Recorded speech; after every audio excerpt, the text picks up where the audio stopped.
Մարտի 1-ի գործով նոր մեղադրանքներ նախկին ոստիկանների նկատմամբ։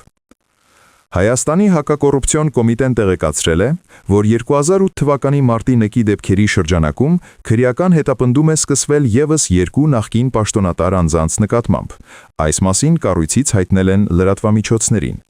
Խոսքը վերաբերում է ոստիկանության Երևան քաղաքի վարչության պարեկապահակակետային գնդի այն ժամանակվա հրամանատար Ռոբերտ Մելքոնյանին և նրա տեղակալ Վալերի Օսիպյանին։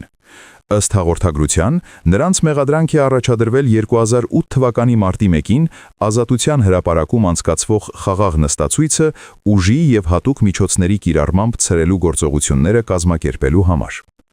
Հիշեցնենք, որ 2008 թվականի փետրվարի 20-ից Երևանում ընդդիմությունը առաջին նախագահ Լևոն Տեր-Պետրոսյանի առաջնորդությամբ բողոքի ակցիաներ էր իրականացնում նախագահական ընտրությունների արդյունքների դեմ։ Մարտի 1-ին իրավիճակը սրվեց և վերաճեց զանգվածային բախումների։ Այդ իրադարձությունների հետևանքով զոհվեց 10 մարդ, ավելի քան 200-ը տարբեր աստիճանի վնասվածքներ ստացան։ 2018 թվականի քաղաքական փոփոխություններից հետո մարտի 1-ի գործով մեղադրանք առաջադրվեց նաև Հայաստանի երկրորդ նախագահ Ռոբերտ Քոչարյանին, ինչպես նաև մի շարք այլ նախկին պաշտոնյաների։